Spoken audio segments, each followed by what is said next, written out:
Assalamualaikum warahmatullahi wabarakatuh. Murid-murid, pada hari ini kita akan lihat bagaimana untuk menyatakan idea keseluruhan teks. Murid-murid boleh rujuk buku teks Bahasa Melayu tahun 2 jilid 1 pada halaman 65. Pada sesi pembelajaran yang lepas, kita sudah melihat bagaimana untuk mencari idea utama dan juga idea sampingan. Jadi, pada hari ini, cikgu ingin lakukan sedikit ulang kaji berkenaan dengan idea utama dan juga idea sampingan. Idea utama ialah ayat pertama pada setiap perenggan. Idea utama berfungsi untuk menceritakan keseluruhan perenggan tersebut. Idea sampingan pula selalunya mengikuti idea utama. Selalunya ia berada pada ayat kedua ataupun seterusnya.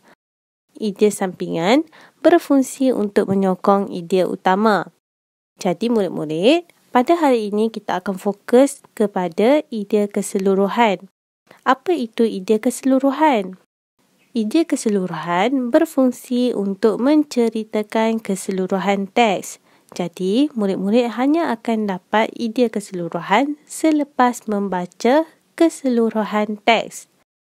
Tujuan idea keseluruhan ialah untuk menyatakan kandungan di dalam teks. Baiklah, sebelum kita pergi dengan lebih lanjut, cikgu ingin terangkan objektif pembelajaran yang ingin kita capai pada hari ini. Pada akhir pembelajaran, murid boleh membaca dengan intonasi yang betul dan menulis 2 daripada 3 idea keseluruhan dengan betul. Murid-murid, mari kita baca dialog pada muka surat 65. Sila dengar dengan teliti dan semak kandungan dalam teks tersebut. Amboi, wanginya bau masakan makcik. Makcik masak apa? Makcik sedang memasak nasi ambeng. Makcik, apakah nasi ambeng? Nasi ambeng ialah makanan tradisi masyarakat Jawa, iaitu nasi putih yang dihidangkan dalam dulang dengan makanan lain. Antaranya termasuklah mi goreng, ikan masin, sambal, serunding kelapa, tempe dan ayam goreng.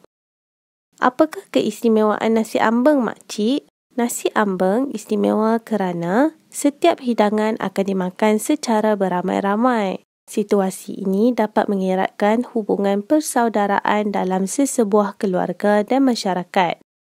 Barulah saya faham. Terima kasih, makcik. Murid-murid, pada petikan ini terdapat beberapa frasa yang diwarnakan dengan warna merah. Mari kita lihat.